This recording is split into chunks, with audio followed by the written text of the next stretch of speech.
I just feel like women are so tired. Like, we're so tired. Women are so tired in general, just like existentially, like, so tired.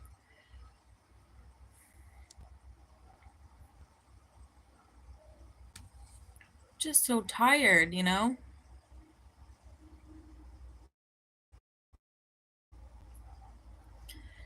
And I've been talking about this with my clients. There's a lot of divorces happening, a lot of breakups happening. And it's kind of funny. It's like the expectations of men are so low. You know, when I met my partner, I was like, well, you're not going to watch porn anymore. Like, obviously, you don't. If you want to date me, don't watch porn. And it was like, what? Yeah, you don't watch pornography, obviously. Like, it's so terrible. And that was just the beginning. And nowadays, it's like, well, the man isn't beating you to death. He's not beating you up. It's like the expectations of men are so low. Oh, because he's not beating you. He's a good provider. Get the fuck out, dude. He's not cheating on you. The expectations of men are so low. Like, how do we get to such a bad place? Women are so tired because the expectations of men are so low and it's like bare minimum. Oh my, it's exhausting. It's so exhausting. It's like, I'm not trying to like vent or rant, just trying to do like a little energy update. It's like women just like give and give and give, and men just take and take and take. It reminds me of something that Tim Riffat said in his. So Tim Riffat was a Illuminati magician, and then he went rogue and turned against the Illuminati, and he was exposing a lot of spiritual warfare. And one of the things that he was saying, the reason why he doesn't engage in relationships with women is because the energy is it's so off balance, it's so bad.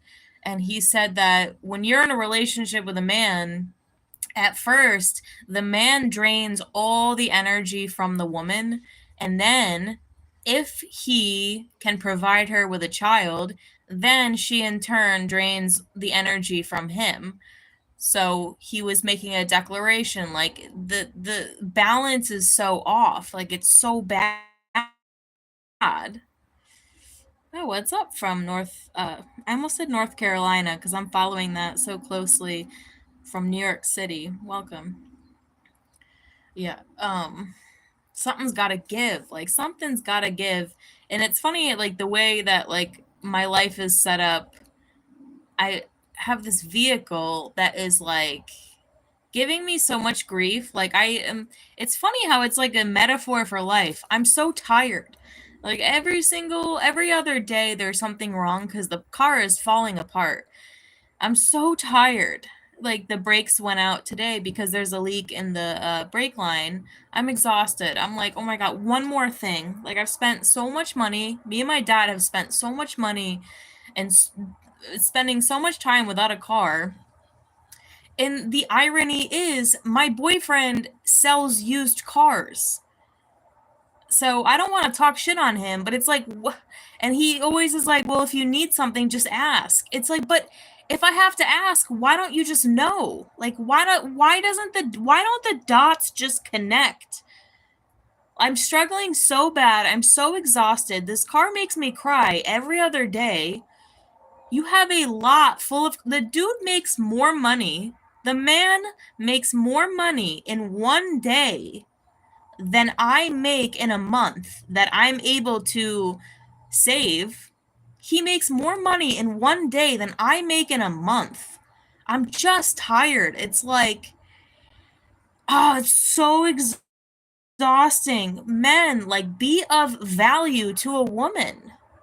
It's sad I have to keep going to my dad for help. It's sad that it's like they make so much more money than us, and then come up with like excuses as to why we don't get anything that we need. Like, I'm just trying to survive out here. I'm just trying to survive. I'm just trying to go like one day without being fucking exhausted by every single thing coming my way, by every single thing like breaking down. I'm so exhausted. You know, like a sense of humor is so great. It's like I'm literally sitting here with this car that is just like giving me nothing but problems. It's so exhausting. And then I keep paying to fix this car, and then I have a boyfriend who literally makes more money than I make in one day, and he sells used cars. I'm just like, I can't anymore. It's too much. Like, this is insane. You know, it's like a metaphor for life. Like, men just take and take and take from the woman and like give nothing. Not saying that like I mean, I'm not saying I just like give like naivety. Like, I don't give out of my naivety. It's like I can't give because you're not giving. And it's not saying that it is what do you call it? Like conditional love. It should just be like unconditional love. Unconditional love. And then the mind of Christ. Like, connect a few dots here, dude. Why don't they connect the dots? Why aren't the dots connecting? This is why I don't ask, because why aren't the dots just connecting? You know, my dad's a man of God. He's got a sixth sense about when I need money, and he gives me money, and it always seems to work out. I'm a 35-year-old single woman. Why don't the dots connect with men in the world, in the like dating atmosphere? It's so exhausting. And I'm not even like, I don't even mean to be like, I'm not like man hating. It's just a spiritual problem. There's like such a disconnect. They're so like charitable. Like, men want to support women on OnlyFans. And it's like, I don't have OnlyFans, would never do OnlyFans. And I'm over here struggling financially for so long, having to rely on my father for money. I'm 35 years old.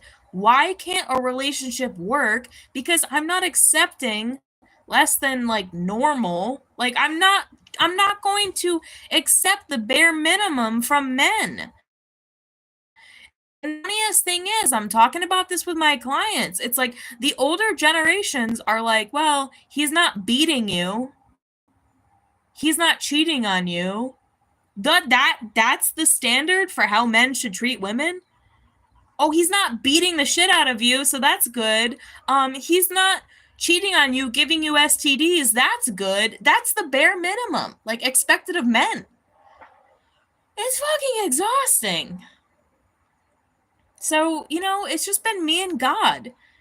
And that's why I don't ask, because why don't you just know? Why isn't it just automatically just done?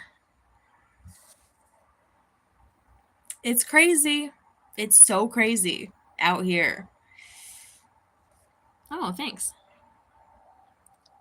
Interceptors. I'm coked up. Oh no.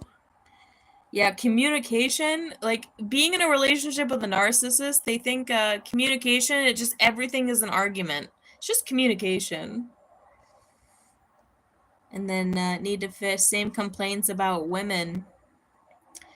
Yeah, I mean it's my perspective, but yeah, from a man's perspective, polarized. It's like we polarize to the opposite, and then from a man's perspective, they have their own list of complaints from women, and I get it too. I understand too. Like, there was a comedian that, it's funny because comedians have so much material right now because the world is so crazy. There was a comedian that was like, hey guys, like, maybe don't have kids with women who don't want to raise them.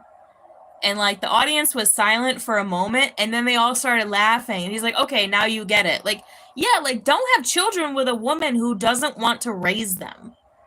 That should be like bare minimum from a woman.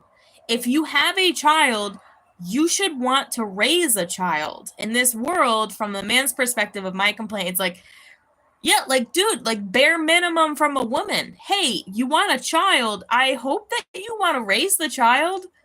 But a lot of them don't. It's fucking weird. Like, there's such a disconnect on both sides. On both sides.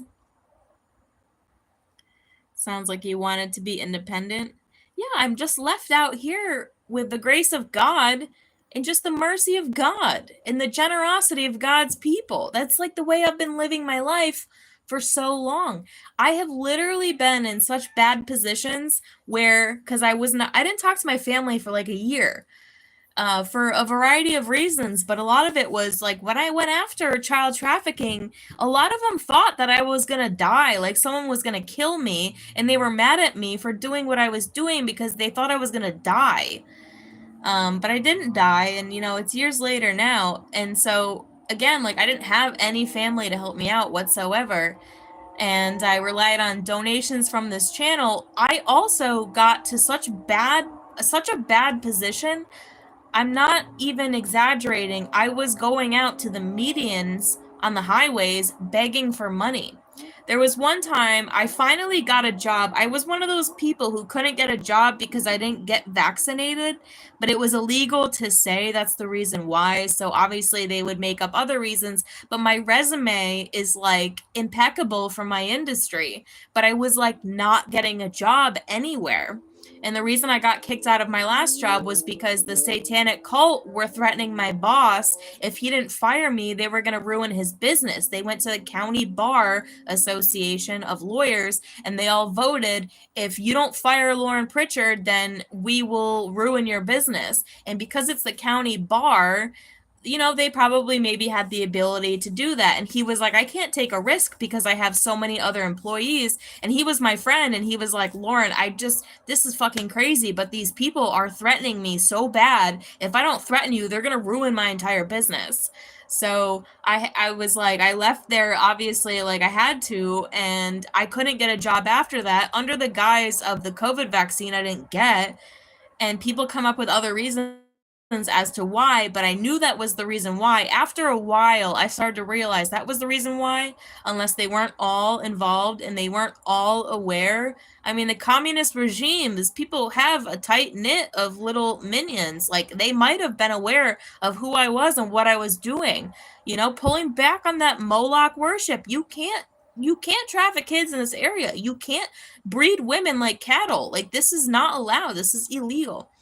And so I was in such desolation. I was literally begging on the side of a highway for chump change just to get a cell phone to get a job because my phone got ruined.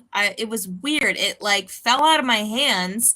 It felt like it springed out of my hands, honestly. It was weird. It was like I didn't drop it. The phone just like flew out of my hands and into, below the balcony, and it broke. And I was like, well, I need a phone to start my job. So I had to beg on the side of the highway just to get a cell phone, just to get $200 to get a phone from a pawn shop. And I did it. And I know that is a way to, like, I always find a way to make ends meet. But, like, this shit is exhausting. And also, I couldn't help but feel like there were a lot of men who were like, just prostitute yourself. I'm not even joking. Dudes would stop in their trucks and they would be like, just be a whore, just prostitute yourself. And I was like, oh, thanks, but no thanks, like, because I don't want to be mean, but I'm like, men have some weird, like, vendetta for women because women can just be whores, get an OnlyFans account. Like, men were mad at me because they're like, oh, you can just start an OnlyFans account and make thousands of dollars. I wouldn't do that. So we're like left to just desolation. And then it's like, where the hell is everyone else? Like, where are normal people? So exhausting. Like, be of value to a woman. It's like, it's not love. It's like watching porn is not like this is hatred of women.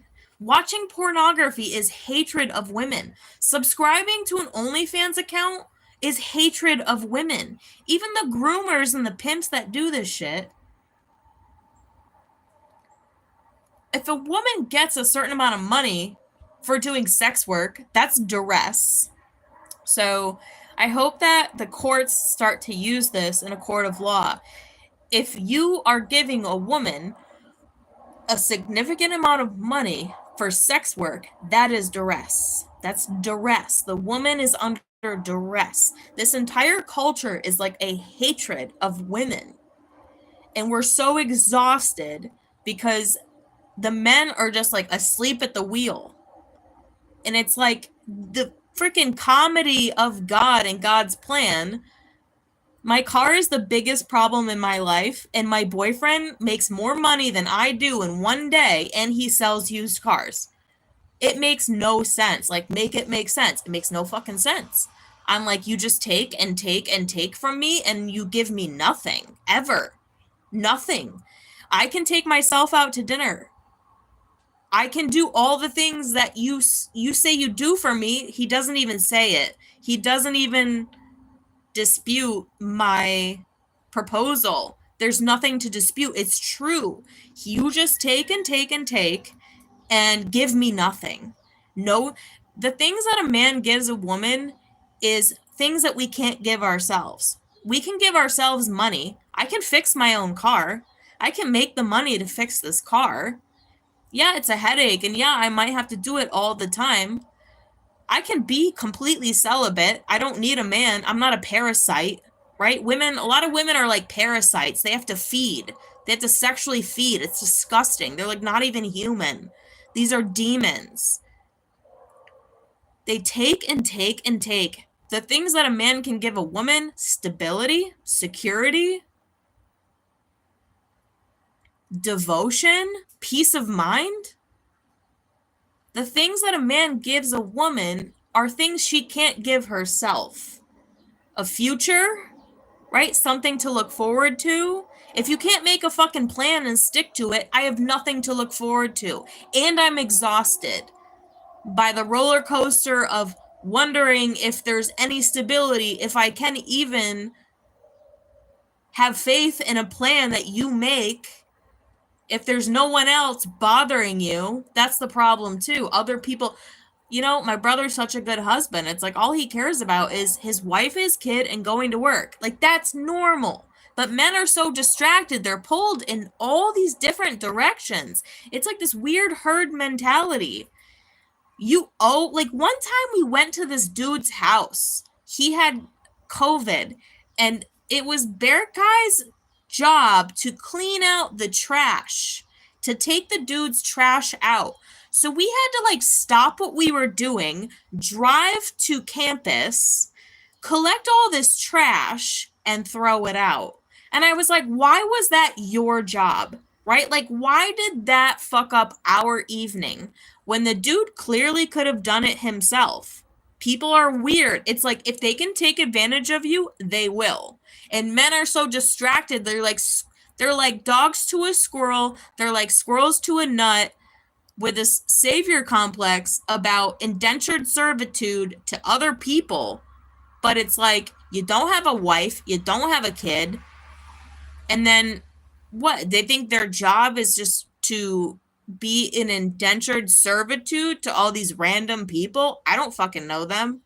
A lot of them are bad mothers. A lot of them are just people that are just like digging their own ditch, and you keep helping him out of it. Like, maybe don't. The dude didn't need his garbage taken out. That shit could have sat there for another day. All he had to do was walk downstairs and put it in the dumpster. If you have like 105 fever, you can do that. It just makes no fucking sense. People are so distracted. But what are the intangible things that a man can give a woman?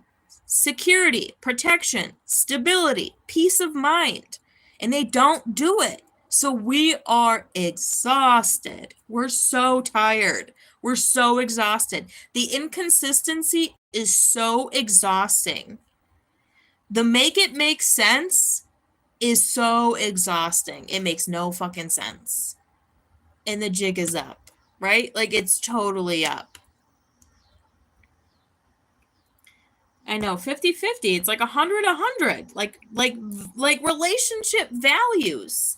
I don't know what the hell What woman would put up with this? None. Or like low value women would put up with this. High value women don't put up with this. Honestly, I would rather live with the stress. I would rather live by the grace of God than just being reliant on somebody who drains the shit out of me, who I can't rely on, who is not stable, who is not consistent. And then they like try to find reasons why it's somehow my problem. No, that's just the devil again. It's somehow my problem. Because my dog sheds. My dog's outside most of the time. Like, there's something I'm doing that's wrong. I literally don't do anything. I literally just go to work and come home. Like, I do nothing. I don't have secrets to hide. I don't lie. We don't lie. We don't have secrets. We're just good mothers. We're just good people. There's nothing wrong. And like, I've walked this path for so long. I'm just like, the jig is totally up, you know? Okay. I didn't want it to be this long, but thanks for tuning in. Check you later.